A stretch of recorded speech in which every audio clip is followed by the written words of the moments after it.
You know that moment when you meet someone cool, inspiring, or really smart and wonder what it would be like to pick their brain for 30 minutes over coffee? Well, that's what we're here for. You're now listening to Let's Do Coffee, a podcast in partnership with the Maji Center for New Venture and Student Entrepreneurship at Innate and on the Alberta Podcast Network powered by ATB. I'm your host, Dan. Let's do coffee. Yeah. Let's do coffee soon. Hey, let's do coffee. Let's do coffee. Let's do coffee. Let's do coffee. This episode of Let's Do Coffee is brought to you by Shaw Business. Shaw Business offers a whole suite of smart solutions, like smart Wi-Fi. With dedicated networks for you and your guests, smart Wi-Fi keeps everyone's connection separate, safe, and secure. And it reaches all around the corners of your business. So whether you're at your desk or in a meeting room, you're still connected and ready for business. Smart Wi-Fi is one way that Shaw Business is powering the entrepreneur. To learn more, visit shawbusiness.ca. Welcome to Let's Do Coffee, a podcast presented by the Nate Maji Center for New Venture and Student Entrepreneurship and in partnership with the Alberta Podcast Network. Welcome to this episode. Today we have Alex St. Louis, founder of cloud gaming service DIGIPLAY and co-founder of EduEats, a company that specializes in delivering food on campus. Alex talks about the troubles of PC gaming because of its price and his ventures into becoming an entrepreneur.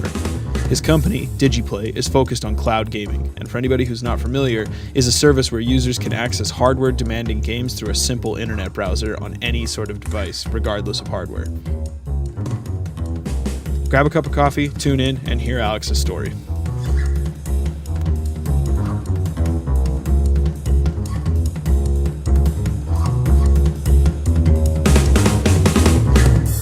So, Alex, tell me what DIGIPLAY. DIGIPLAY. So, just to give a bit of background on myself, I've been an avid gamer my entire life. And for me, PC gaming was really where it all started. Back in the days, one of my favorite PC games, have to give a shout out to, is Curse of Monkey Island. It didn't require much of a PC. I don't know if you know that game. Oh, I totally know that game. Yeah. Definitely check it out. It's a gem. But this was back in the day when, like late 90s, early 2000s, when games didn't have extreme requirements. And those were the days where I could access games on my PC. And it was really where I first developed a relationship with games. To this day, I'm a console gamer, and I kind of stuck with console because of this glaring problem that faced me as I grew up. The fact that I couldn't play games due to the extremely high barrier to entry of needing a $2,000 gaming rig that you'd have to upgrade in a couple years anyways, coupled with the fact that you'd have to buy games. There's such a high barrier to entry. And that's kind of why I got into console gaming. But DIGIPLAY was born out of those frustrations. And I really said one day, like, I want to get back into PC gaming. I was on Xbox one day with my friends, and a few of them were talking about this. I forget which game it was. A new PC game had just come out, and I wanted to play it so badly. It was a PC exclusive. And they're all like, oh, we got it, because they all had gaming rigs. And I was like, there's got to be a way for me to do this. And I started doing research, and I came across this concept of cloud gaming. So just in a nutshell, cloud gaming is essentially being able to play high-end games on low-end devices. So for me, this meant being able to play, PC games on a low-end client, like a laptop, a MacBook, something like that, really low-end PC. But the problem with cloud gaming is that you're streaming from a server to a client. And just like Netflix, they utilize the streaming model. It works fantastically for movies. It doesn't work so great for games. So I started to do more combing through the internet and doing research and trying to look into how could I actually make this possible. And I kind of stumbled across this really cool, innovative new web technology that essentially, in a nutshell, allows us to take these bigger high-end games that traditionally you never would have been able to access if you didn't have a specific hardware. And now I came across a few demos of mobile games ported over, of a few demos of AAA PC games, and I played them right in a browser on a low-end laptop. And I was blown away. I started to do more and more research into this, and I slowly realized that this was the way to liberate all other liberate. Yeah. Just went there. all those lapsed PC gamers, because I realized early on it wasn't just me. There was a lot of people out there that I've talked to that have had these exact same frustrations. So DigiPlay, essentially, we're taking high-end games, compiling them to the browser so that anybody, anytime, anywhere can access these games in a very easy experience. So essentially, all you need is a web browser and you can play games. That's DigiPlay. We're currently focused on PC gaming, but there's potential for this technology to allow us, this is the exciting part, to be kind of a cross-platform, a platform agnostic gaming service. Platform agnostic. I've never heard that phrase before. Yeah, so Yeah. it kind of means like having a game run. Programmers call it write once, run anywhere. So for games, this would mean having a single code base and being able to play a game on your mobile phone, on your Xbox, on your PC, which would also enable crossplay. There's a lot of really cool, exciting new possibilities that this technology brings. And this is going to be the base of what I build DigiPlay on. Interesting. That's cool. I Yeah. like that. Yeah. The concept of sort of like subscription based gaming that's interesting to me because I've seen, like, I'm also a PC gamer. I can remember when I would have been 19 and I totally remember what you're talking about when I got my job and I saved like every single paycheck for like 4 months and just went and bought like the most high end thing I could get. I was broke after, but it felt great. Absolutely. Yeah. Yeah, I agree. That's really my vision and like my passion for DigiPlay. What if you didn't have to spend your entire month's paycheck on games? Yeah. What if you could consume them in a manner for a college student that would be much more easily digestible? Yeah. What if they were accessible anywhere? What if they brought the gaming community forward and actually innovated the industry? I think this is where gaming's going. And gaming as a service, aka subscription gaming, is definitely, without a doubt in my mind, going to play a really, really key component in the industry moving forward. Is that like the formal term for it? Is like gaming as Gaming a as a service. Okay, sorry. Yeah. So I correct myself. It's gaming as a service. I always called it subscription gaming, but like Or GOD, which is gaming on demand. that makes It goes by a few different terms. Yeah, fair enough. Yeah. So my intro into games, my parents refused to buy me a console when I was a kid. The first time I got something was an N64 out That's of tragic. Yeah, I got around it though. So we had an old CRT like monitors, big box. Oh, monitors, yeah. right. Yeah. So we had My dad has a bunch of those in his basement. and they're like tanks, right? Yeah. So we had one of those in our house, and this was about 3 months before my parents bought me an N64 from a garage sale. But I discovered RuneScape. So when you say like browser gaming, I'm like that holds a close place in my heart. Absolutely. Yeah. Yeah. No, for a lot of people, RuneScape was that one game that kind of really made browser gaming viable. And to touch on RuneScape, I think it's insanely cool that RuneScape has now been reborn as a mobile game. Yeah. And I believe, I checked the other day, 5 million users signed up within less than a week, which was, it's the nostalgia, right? Oh, sure. People like you and me coming back to it. Yeah. But it's funny still, that stigma of browser gaming, there's the video game industry has been going up for years. Revenues are through the roof. Yeah. But browser gaming has been on the sharp decline. Yeah. And that's actually part of why Jagex, that's the parent company of RuneScape, actually migrated over to mobile. It's still playable on PC. Sure. You can't access it through a browser. You need to download an actual client for it, like a Steam-like client, which is interesting. I think that's really the niche that we're going after is browser gaming. It's been forgotten, but we're kind of putting a new spin on it. And what if there was a service full of multiple RuneScapes? Different types of games. Yeah. Rather. Yeah, and I like that it's actually like, I do enjoy like the fact that you're trying to innovate, because I think the mask of innovation can be somewhat misconstrued behind like motives of profit. Absolutely. Yeah. When you touch on innovation, kind of got me thinking. Usually innovation doesn't come from, sorry to say it, big companies out there, you're not innovating very much, even though you say you are. Innovation usually comes from the small, forgotten corners of the earth. I mean, Airbnb, for example, they pitched multiple times to investors and they're like, why would anybody, that's such a small niche market. Plus, why would people allow you to stay in their homes, $30 billion later? But more importantly, people's lives changed around the world due to what they do now. So I think absolutely that's always been a creative spark for me is how can I innovate, and particularly in an industry that I'm so passionate about, which is games. And I think again, the industry's trending towards this, but this is really going to be the thing that gives fuel to the rocket, so to speak. But back touching on mobile games and microtransactions, that's undoubtedly where a large segment of the industry is going. And I mean, the fact that we're having this podcast, we have to talk about Fortnite. Fortnite has totally changed the game. I mean, who would have foresaw that a free-to-play game could make, let me see if I get this right. I looked this up yesterday. I know the number. $3 billion in revenue, 2.3 of that billion, which was their net profit. Yep. They that's in 1 year, folks. Liquid cash, just like pouring in. Yeah. Like it was.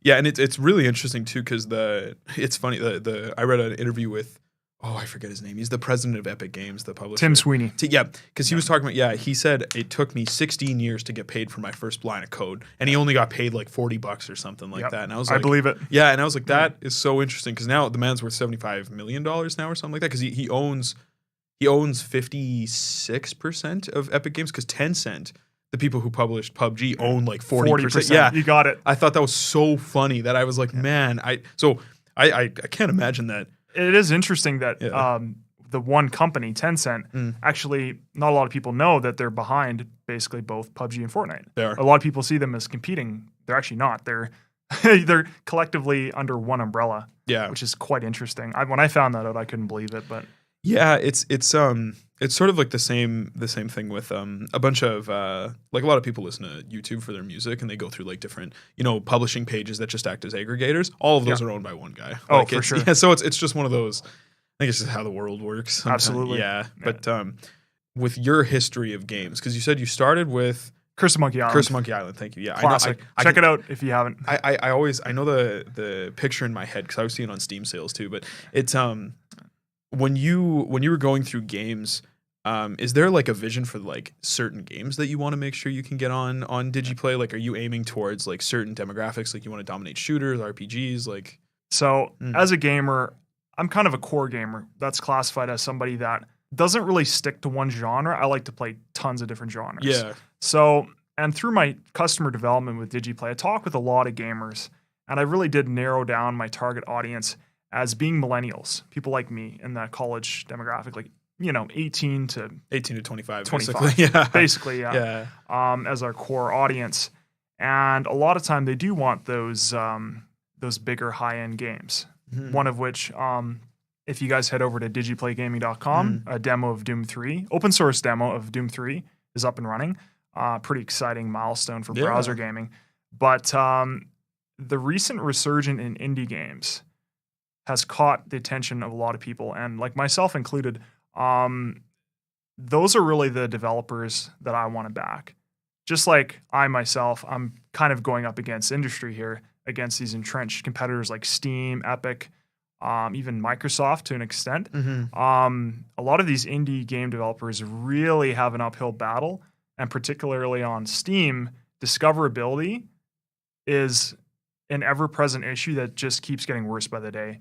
It's so hard to have your game be seen when there's, I don't even know the exact number, don't quote me, but thousands of others, tens of thousands being released daily. I would add another zero to that. Yeah. Absolutely. And it's been growing year over year, but I mean, the vision of having it for everybody, easily accessible, it means that I can't just cater to one genre. I want to have something on there for every gamer eventually. Yeah.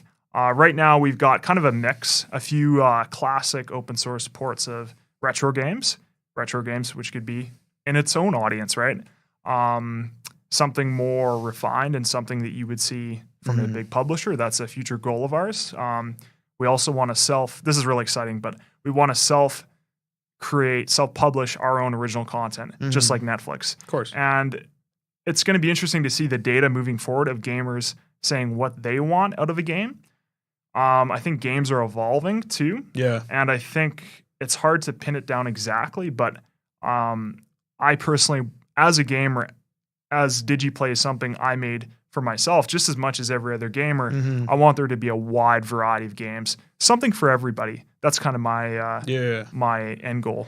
Gamers as a customer, How do you feel about that? Or like, do you see challenges in that? Do you see that as like a huge advantage? Like, or are you in fear of gamers being your customer? As big publishers have seen, and we discussed before this podcast, Yeah. it's hard to do right. And a lot of game developers, I won't name any in particular, Yeah. but some have worked really hard to make something work. And a few people in the industry and different documentaries that I've watched have mirrored what I'm saying here. They work hard. You know, the average game development cycle is years, right? They work hard on this thing. They're getting feedback. There's maybe even demos. And then they release it to resounding an audience just for whatever reason not resonating with that game. It's really difficult to please everybody. And I think you're right. Gamers we're a picky bunch. Yeah. We know what we like. We know Yeah. what we don't like. I've been using Discord. We've been using that as our community forum. For sure. We've got about 150 or so users. I've been really focused on not just the metrics of how many people we have signed up, but how many people that actually care about what we're doing are engaging with us. And the community engagement has been amazing so far. And moving forward, I never want to lose that that integration with my community, because like I am one of them. I am a gamer myself. Yeah. And I think as long as we always keep an open ear to what gamers want, if gamers want a specific genre or a specific feature, we're making it for them. So let me throw you another curveball then. Sure, yeah. Steve Jobs says that people don't know what they want. Henry Ford says, you know, if you would have asked for, you know, what people want, they said a faster horse, not a new car. Right. I love that quote. Yeah, I quoted it myself a few times. It's a fantastic. I love it. It's a great thought experiment too to think about that. So, it being that gamers can continually tell you what they want, do you think that plays a role, or like where does that sit? It's a really interesting question. Yeah. It's one I've thought about quite a bit recently. I think that whenever you make something that in business the speak is new market, that's the term. Yeah. When you're creating a new market, you can do research. You can get primary data. You can ask people what they want. Absolutely. But to a certain extent, you really have to make something for yourself at the end of the day as well. Like I said, I built DigiPlay out of my frustrations as a gamer. And like the fact that I can now play games that I never would have been able to before on my PC, the fact that I actually use it on a regular basis, and I want to grow DigiPlay so I can play more games on the service. Yeah. And I've had people saying to me like, wow, like this is seriously innovative stuff. I don't know if like the industry's ready for this.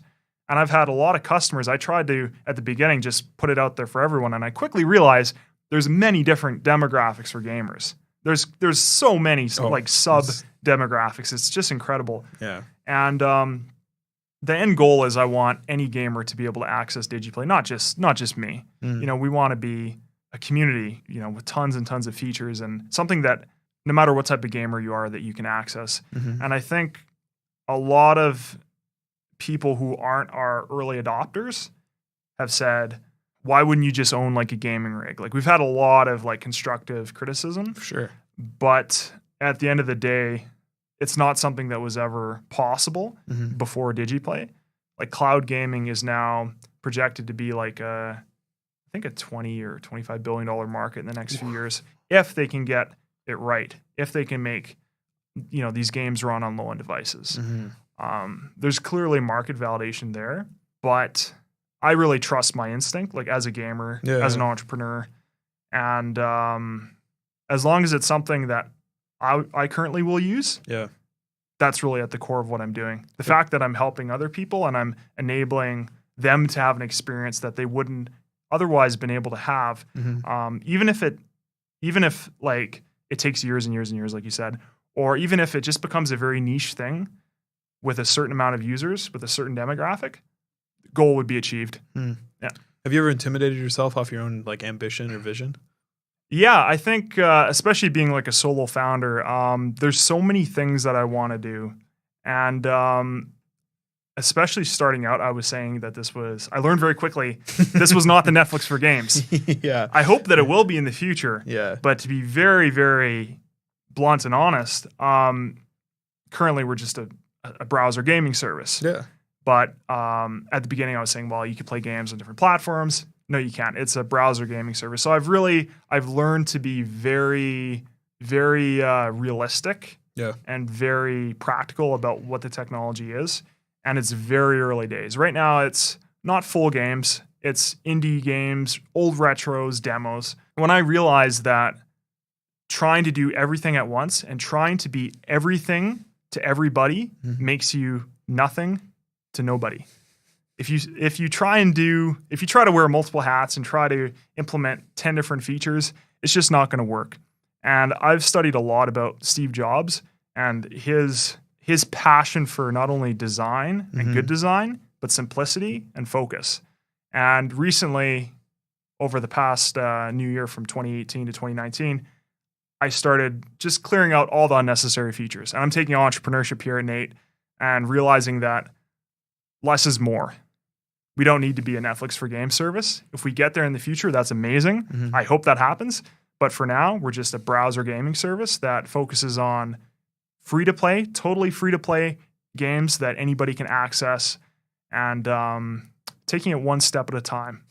It's amazing how the way that you learn that is touching the hot stove multiple times and kind of every time going back being like, that hurts a little more every time. Absolutely. Yeah, it's a funny thing. And I think you grow as a person by doing this. And Yeah. I don't think you can grow without making mistakes. You can't get up without falling down first. Yeah. I do enjoy how much, you're like into this, but where are the next steps for DigiPlay? Right now, I'm just a solo founder. I got a few guys helping me out, passionate gamers that also do some programming. And that's kind of where our bottleneck is right now.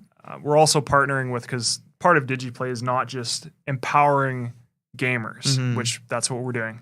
We're also empowering those indie game devs to give them a place to put their games. We're also empowering content creators, Twitch streamers. The whole idea of this is to build a community. And I realized early on it wasn't about the fact that we're just putting out games, or it's a social community. And that is, again, back to Fortnite, that's really why people go there. It's a digital hangout, right? Yep. And my best times in games were with when I was part of a community, playing with friends and whatnot, and that interconnectedness. Halo 3 comes to mind. Absolutely. So that perfectly leads me into my answer to that question.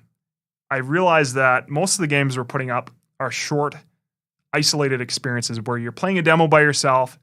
We don't have multiplayer. We do not have multiplayer games on the platform as of yet. But the way we really move this forward in terms of growing our user base and tapping into that viral nature, which is going to be key for us to sustain and innovate and to further build out this thing, is going to be creating shared experiences where harnessing the power of this technology. What if you could just hop in a game, click a button where it says share to Facebook, and through a simple URL, you can invite your friends that are on Facebook or browsing around. All of a sudden, you're all playing together and you're happily, shooting each other in the game, and you're like, it's browser gaming reborn. Yeah. And that's really what my focus is on DigiPlay, is getting better content, specifically multiplayer games, and just getting more raw feedback. For any of you out there, please go check out the site. Tear it apart. Tell us what you like. Tell us what you don't like. Like, I'm very aware that it might end up being one small segment or feature ends up being our dominating, kind of the de facto reason why people come to our service. That's not even a bad thing, though. Like, that's so...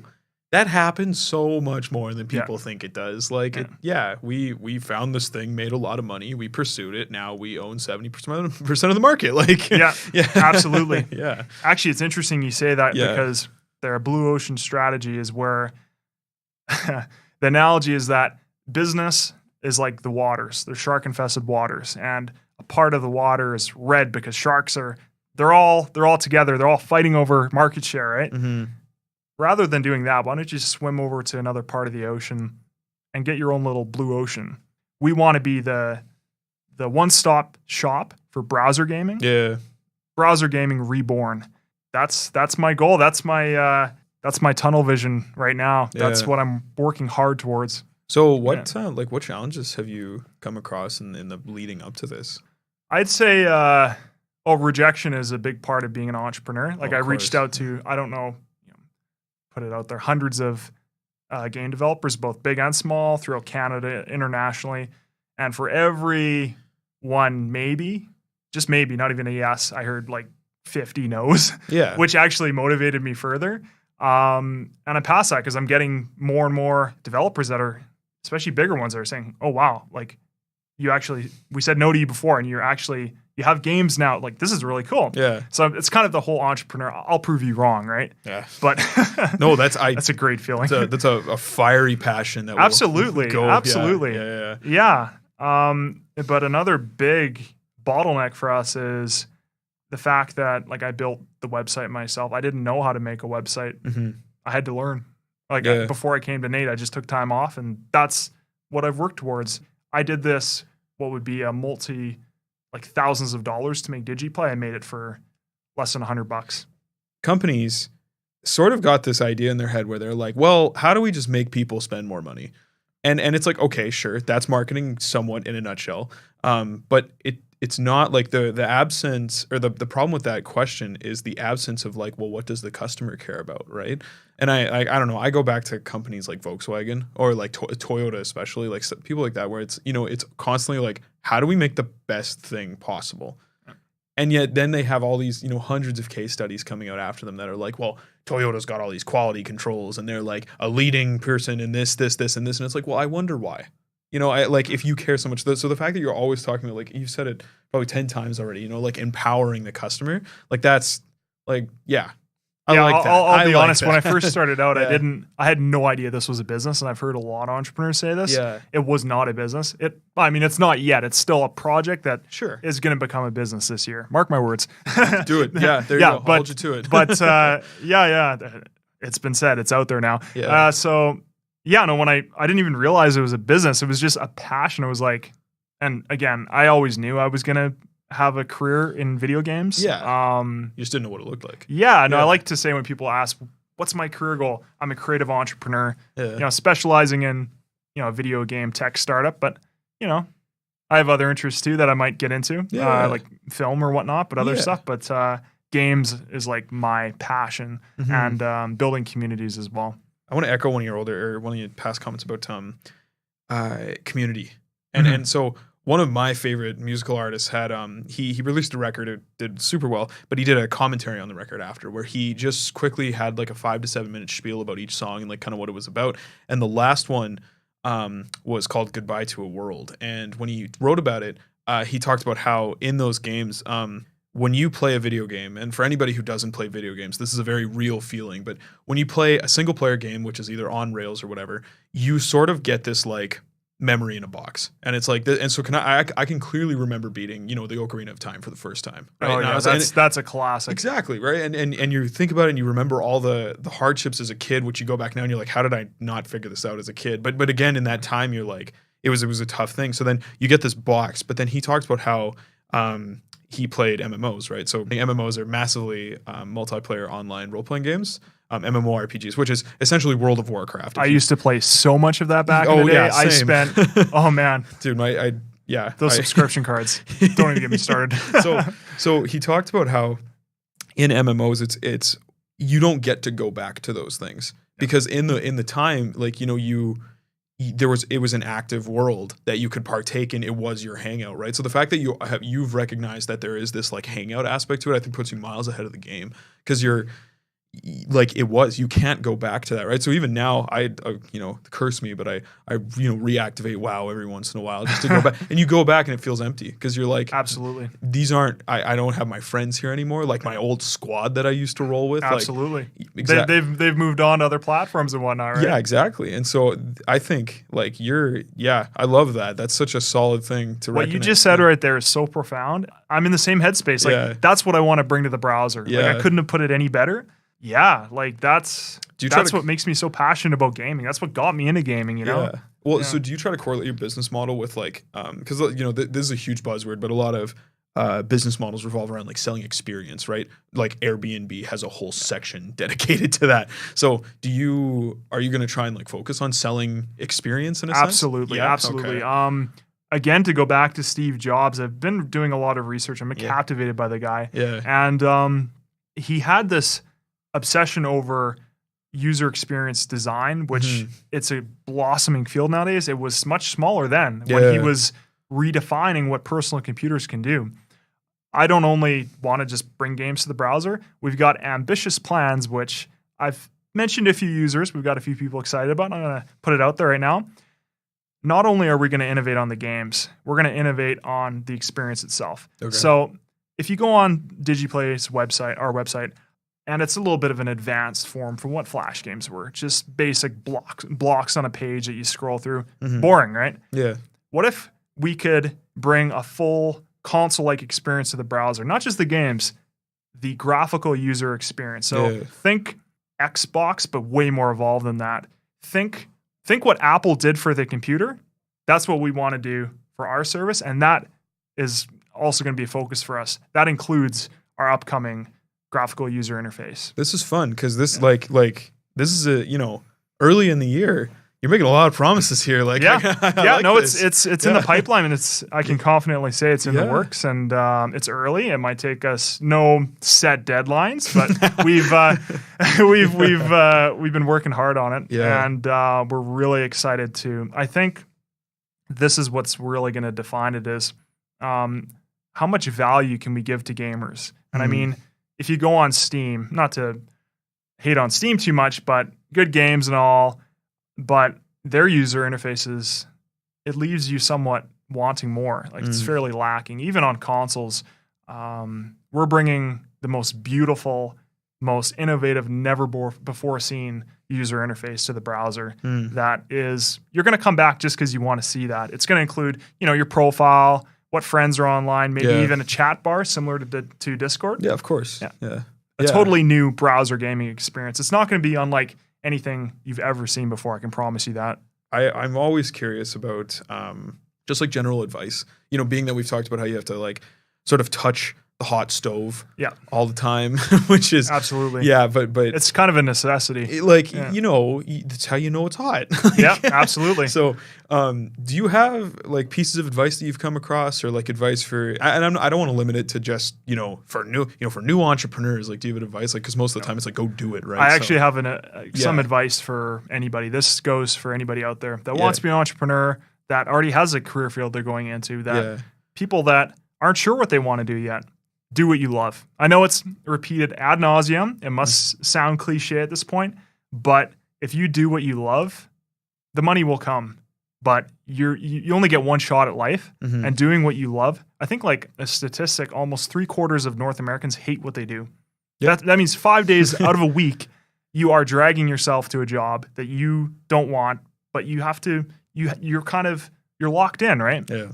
So I think, if you have the capacity to do it, especially all you university, college students out there, do what you love. I can't repeat that enough. Yeah. Do what you love. Follow your heart. What is the one thing that you would do if you won the lottery tomorrow and you didn't have to worry about money? Go do that thing. Like, go do it yesterday. It's a term. Is there like first steps to doing that? Yeah, I have a formulated plan that I discovered myself, and it's been repeated with various people across the world. Just take some time for yourself, like on your spare time. If you have the ability to take time off. I took about a year off school, like before I came to Nate, and just explore. Just like if you're into games, like look into games. Like if you're into film, get a camera and shoot something. Whatever it is that you do, or whatever it is that you don't do, just get out there, get out into the world, meet people. I guarantee you're going to discover something that you may not even have known on the surface that you wanted to do, but subconsciously you knew that you wanted to do. And when you find it, it's almost like product market fit for startups. Yeah. When you got it, when you found it, you know it. And that's your North Star, and just keep going. Yeah. Even if it doesn't work out, even if it just ends up being a hobby, it's something that you've tried. It's something that you got out there. You can say that you did it. And more often than not, if it really is your passion, if you put in the work, it'll become your career a lot of times to some extent. Yeah. It's all a matter of that 10,000 hours, right? We've all heard that. Yeah. You put that in, I guarantee you're going to be successful at whatever you want to do, whatever your heart tells you. What is the one thing you would do if you won the lottery tomorrow and didn't need to worry about money? Go do that. If you want to check out DigiPlay, you can head out to the website at www.digiplaygaming.com, sign up there, and start checking out the games that they offer. You can follow the Maji Center on Twitter as well, or find us on campus in the CAT building. You can check out all the events we host or come talk to us about a business you want to start. As always, next time I see you, let's do coffee.